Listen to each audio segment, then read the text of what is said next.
Oscar के लिए हम भेजना चाहते हैं। बहुत बड़ी बात कही उन्होंने और ये बहुत बड़ी जिम्मेदारी की भी बात है। एक फिल्म भोजपुरी जिसे ऑस्कर को ध्यान में रख के बनाया जा रहा है। स्टोरी इनकी है, यूनिक है और मुझे लगता है कि उस पर मेहनत करेंगे और बाकी तो सब ईश्वर के हाथ में है। बाकी हम ट्राई तो करेंगे, देखते हैं जो भी होगा। जी, कोई और कुछ? सर, आप अभिनेता भी हैं, नेता भी हैं। मैं यूपी के बारे में जानना चाहूँगा कि यूपी में योगी जी की गवर्नमेंट वापस आएगी कि नहीं? 100% आएगी, क्योंकि जैसे मैं नेता हूं और नेता हैं तो वो अपने अपने पार्टी की बात करते हैं कि हम आएंगे या हम मजबूत हैं। पर एक चीज़ अगर देखा जाए, वहाँ की जो आम जनता है, जिनको वोट करना है, उनके दिल में है कि फिर से योगी जी आएँ। क्योंकि हर व्यक्ति चाहता है शांति से जीना, चाहे वो व्यापारी हो, चाहे वो किसान हो, चाहे मतलब किसी को गुंडागर्दी पसंद नहीं है। कहीं गुंडागर्दी होती है, कहीं मारपीट होती है, कहीं छिनैती होती है। तो ये चीज़ें जो आम जनमानस है उनको अच्छा नहीं लगता है, वो परेशान होते हैं। तो योगी जी के राज में वहाँ लॉ एंड ऑर्डर इतना बढ़िया है कि उन्होंने मतलब एक चाहे कितना भी बड़ा बाहुबली हो, चाहे कितना बड़ा गुंडा हो, उसको बिल में घुसा दिया उन्होंने। किसी की कोई गुंडागर्दी नहीं चलती वहाँ, अच्छा राज्य चल रहा है। तो जनता चाहती है कि वो फिर से आए, तो जनता जिसको चाहेगी वो आएगा ही। योगी जी को गोरखपुर से टिकट दिए जाने पर अखिलेश यादव जी ने कई सारे सवाल खड़े, यहाँ तक कह डाले कि उनको पार्टी घर पे बिठाने के लिए वहाँ से भेजी है। कोई बात नहीं, ये तो नेतागिरी में होता है, एक दूसरे पे ऐसे कटाक्ष करना, एक दूसरे को बोलना। तो आप भी जानते हैं, हम भी जानते हैं कि एक दूसरे पे जब जब चुनाव आता है तो इस तरह की बातें करते हैं लोग। पर मुझे लगता है कि ये थोड़ा उनकी हताशा भी है, उनकी निराशा भी है अखिलेश यादव जी की, क्योंकि जिस तरह से योगी आदित्यनाथ जी को पूरे प्रदेश की जनता चाह रही है, तो उनको लग रहा है कि अब दोबारा तो वो आ पाएंगे नहीं, तो इस तरह की उलझुल बातें करते हैं। महाराज जी को देखते हुए अब अखिलेश यादव ने भी चुनाव लड़ने का माहौल बना लिया है। आजमगढ़ को आप काफी करीब से देखे हैं, क्या लगता है वो आजमगढ़ से ही चुनाव लड़ रहे हैं? किस तरह का माहौल रहेगा उनके लिए? अच्छा रहेगा, क्योंकि आजमगढ़ में तो उनकी पार्टी मजबूत है ही, और आजमगढ़ से चुनाव उनके पिताजी भी पहले लड़े थे, अभी वो भी लड़े थे और आगे भी वो लड़ सकते हैं। आपने काफी मेहनत की है वहाँ पे आजमगढ़ में, जी, तो टक्कर रहेगी वहाँ पे उनके लिए? मुझे लगता है कि टक्कर तो बहुत अच्छी रहेगी, क्योंकि इन दिनों कोरोना काल में जिस तरह से भारतीय जनता पार्टी ने काम किया आजमगढ़ में, तो उसको देखते हुए वहाँ की जनता जो है काफ़ी पसंद कर रही है। तो मुझे लगता है कि अच्छी टक्कर होगी वहाँ पे। टिकट समाजवादी पार्टी के कैंडिडेट का टिकट जब आया तो कई सारे नेता सामने आए खुल के और अपनी अपनी अब दुख प्रकट करे। जैसे आजम खान साहब के लड़के आए, बोलते हमारे पिताजी को बहुत तकलीफ है इस गवर्नमेंट में जी, तो इनको हराना चाहिए। तो इस तरह के जो बाहुबली टाइप के लोग हैं जो अभी खुल के आके अपनी दुखड़ा रो रहे हैं और जीतने की अपील कर रहे हैं लोगों से, क्या कहना चाहेंगे? मुझे लगता है प्रदेश की जनता जानती है कि अगर सुकून से रहना है, तरक्की करना है, आगे बढ़ना है, तो योगी जी की सरकार ही दोबारा बननी चाहिए। बाकी अगर गुंडे और माफियाओं का राज किसी को चाहिए तो वो उनको सपोर्ट करेगा, लेकिन मुझे नहीं लगता कि किसी को भी गुंडे और माफिया चाहिए। दिनेश भाई, उनके परिवार से भी, मुलायम सिंह के परिवार से भी जो उनकी बड़ी बहू हैं वो उन्होंने सपा का दामन छोड़ दिया, साइकिल छोड़कर और वो बीजेपी में आ गई हैं। इस पर क्या रिएक्शन है दिनेश लाल यादव? अच्छी बात बोला उन्होंने, आपने भी सुना होगा। उनकी बात सुन के मुझे भी लगा कि हाँ, ऐसा कोई भी व्यक्ति होगा तो यही करेगा। उन्होंने कहा मेरे लिए राष्ट्र पहले है, मतलब मैं कभी भी, मेरे चिंतन में ऐसा रहता है कि मैं अपने राष्ट्र को प्राथमिकता दूं, पहले रखूं। और योगी जी और मोदी जी के साथ मिल करके अगर वो देश के लिए कुछ करना चाहती हैं तो इसलिए ही आई हैं। तो बीजेपी छोड़ के भी बहुत सारे लोग जा रहे हैं इस चुनाव से पहले, बहुत सारे लोग छोड़ के जा रहे हैं। उन्हें फिर क्या कहना चाहते हैं? राष्ट्रवादी से वो क्यों दामन छोड़ रहे हैं? नहीं, आ जा सकते हैं, कोई बात नहीं। वो तो देखिए, किसी को टिकट मिला, किसी को नहीं मिला, उसको चुनाव ही लड़ना है तो वो जा सकता है, ऐसा भी होता है ना।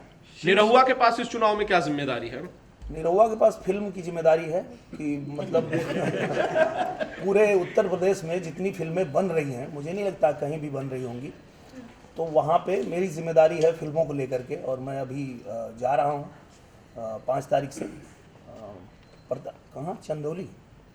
मुन्ना भैया, शूटिंग कहाँ है अपनी? चंदौली भी मैं शुरू करने जा रहा हूँ शूटिंग। प्रोड्यूसर से ये शूटिंग चालू हो रही है, लेकिन इलेक्शन है तो सेलिब्रिटी की ज़्यादा मांग रहती है। तो आप दोनों का भी, अम्रपाली जी आपका और कैसे तरीके से अभी प्लानिंग है, कुछ इलेक्शन कैंपेन के लिए क्या बुलाया जा रहा है? बिल्कुल, बीच बीच में हम लोग जाते हैं वहाँ शूटिंग से, जहाँ भी रहता है, तो एक आध दिन के लिए अगर कहीं जाना पड़ा तो 4-5 कार्यक्रम होते हैं, एक ही दिन में जाके सब अटेंड करके आ जाते हैं हम लोग। शिवसेना भी कैंडिडेट उतार रही है अपना बीजेपी को टक्कर देने के लिए, क्या लगता है कितना असर रहेगा? कहाँ पे? यूपी में? हाँ, 2-3 जगह नाम भी उन्होंने दे दिया है। अच्छा, हाँ। ठीक है, अब तो वहाँ लड़ाई के बाद ही पता चलेगा। मुझे लगता है कि इनके लिए नया जगह होगा और वहाँ तो बीजेपी का गढ़ है। प्रोड्यूसर साहब से जानना चाहेंगे फिल्म के बारे में क्या कुछ बोलना चाहेंगे? राजनीति आते ही घबराने लगती है। चले जाते जी हैं। प्रोड्यूसर साहब, जी सर फिल्म के बारे में बताइए, क्या कुछ बताना चाहेंगे इसमें? फिल्म अच्छी बनेगी, बस इतना ही बने। अपने बारे में कुछ बता सर काम करने में विश्वास रखते हैं, बातें करने में नहीं। जी पर सर, कितनी अच्छी बात कहा उन्होंने कि फिल्म अच्छी बनेगी, और अगर एक निर्माता अच्छी फिल्म बनाने की नीयत से फिल्म बना दें तो निश्चित रूप से फिर फिल्म अच्छी ही बनती है। अच्छा ये नीरज कितनी जी, अच्छी एक खबर लास्ट है। का सवाल है, हनुमान चालीसा जैसा मूवी बन रहा है उस तरीके से वाराणसी का राम मंदिर तैयार हो रहा है, उसके बाद में इसका बीजेपी को और फायदा हो सकता है क्या? क्योंकि फिल्म में भी और राम मंदिर सब भावनिक है, उसकी वजह से इसका उत्तर प्रदेश में भाजपा को फायदा हो सकता है क्या? हनुमान की गली, और बनारस को कहा जाता है कि गलियों का शहर है, और आप जिस गली में जाएंगे उस गली में एक भगवान मिल जाएंगे।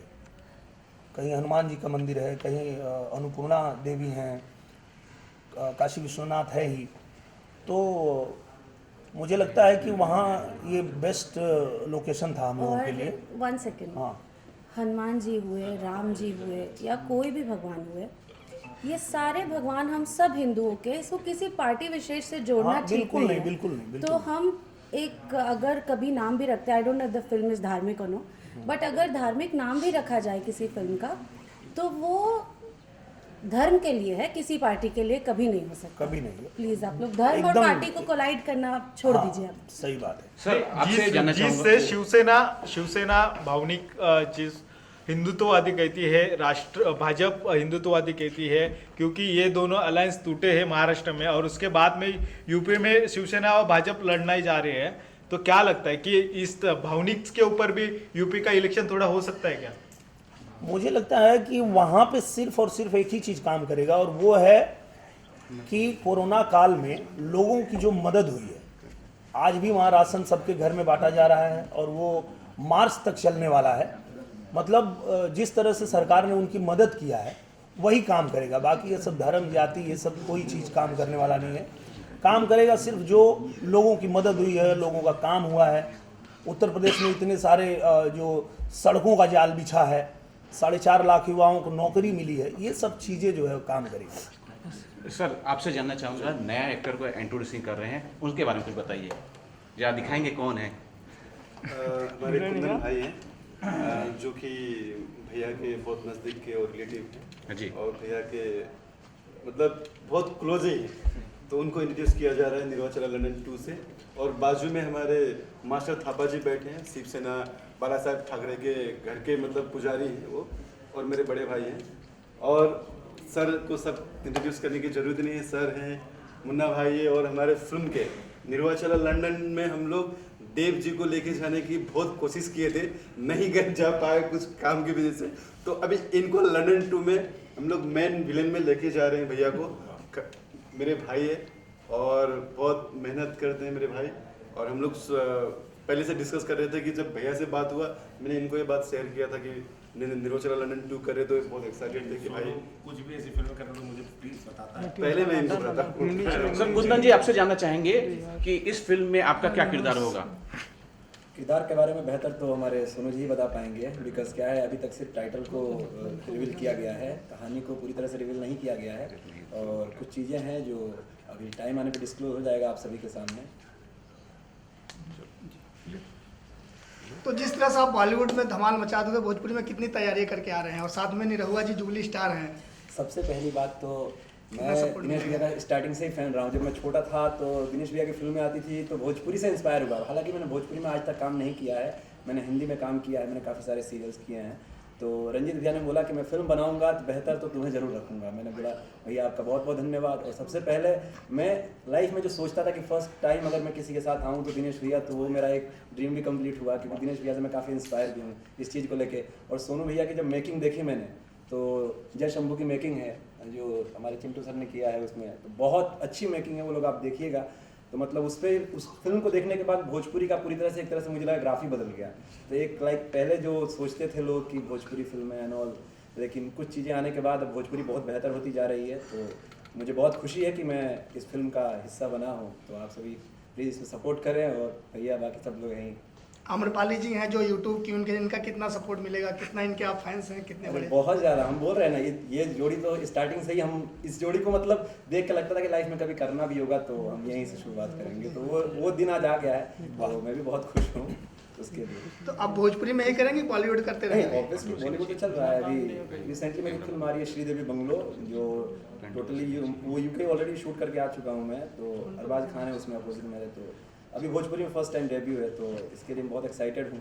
और मैं मोतिहारी जिला से बिलोंग करता हूँ, भैया के शहर के पास से ही हूँ, तो इस वजह से बहुत एक्साइटमेंट है भोजपुरी को लेकर। देव जी आपसे जानना चाहूँगा, काफ़ी माइक उधर लेना पड़ेगा। कुंदन जी, बात करें फिल्म निर्माता रंजीत सिंह जी हैं, उनका आज बर्थडे है, एक म्यूजिक कंपनी भी लॉन्च हो रही जिसका भी रखा हुआ इनोग्रेशन होगा, क्या कहना चाहेंगे, किस तरह रंजीत सिंह जी से आप जुड़े हुए हैं? सबसे पहली बात मैं आप सभी को बताना चाहूँगा कि हमारे रंजीत भैया जो हैं, इन्होंने लाइफ में एक ही चीज़ सोचा है कि अगर मैं भोजपुरी फिल्म बनाऊँगा तो बिल्कुल साफ़ सुथरी, पारिवारिक और एक अच्छी बेहतरीन लेवल की बनाऊँ, चाहे उसमें मुझे कुछ भी करना पड़े, कितना भी खर्चा हो। ये चीज़ कभी भैया सोचते नहीं है। उनका स्टार्टिंग से एक मोटिव रहा है कि अच्छी फिल्में बनाना। कई सारे सॉन्ग भैया को मिले, लेकिन उन्होंने रिजेक्ट कर दिया। वो सॉन्ग अच्छा नहीं लगा, उसमें कुछ वल्गैरिटी इस टाइप का कुछ चीज़ें रही, तो भैया ने रिजेक्ट किया है। तो मुझे भैया का ये थॉट बहुत पसंद है कि ये साफ सुथरी अच्छी फिल्म को बनाने में बिलीव करते हैं। तो इस हिसाब से मेरे को जहाँ तक लगता है कि रंजीत भैया आगे भी एक से बढ़कर एक चीज़ें, और जो भी फिल्में होगी रंजीत भैया की बहुत अच्छी होगी। इन्होंने जो नए फैल के अपना खुद का बैनर चालू करके उसको हाँ। क्या कहना चाहेंगे? वो केशव म्यूजिक हमने अभी रिसेंटली स्टार्ट किया है, वो भी अभी थोड़ी देर में आप लोगों के सामने आ ही जाएगा। और ये फिल्म है, तो भैया ने इसके पहले भी कई फिल्में प्रोड्यूस की है, लेकिन अभी ये इंडिपेंडेंट कर रहे हैं। इसके पहले साथ में मिलकर की है, तो अभी इंडिपेंडेंट कर रहे हैं। तो बस आप लोग सपोर्ट करें इस चीज़ के लिए। और दिनेश भैया के साथ कर रहे हैं, तो ऑब्वियसली आप लोगों को पता है भोजपुरी में फिर तो धमाका होने वाला है बहुत बड़ा। जी रंजीत सर जी, आप कुछ बताएं, क्या क्या आपका उद्देश्य है, क्या क्या प्लानिंग करके आए हैं जब आप खुद बैनर खुद का लेके आए, खुद प्रोड्यूसर बन के आए हैं? सब सोनू जी बताएंगे। बताइए। सारी जिम्मेदारी इन्होंने सोनू भाई को दे दिया है, पहले ही दिन इन्होंने कहा मुझसे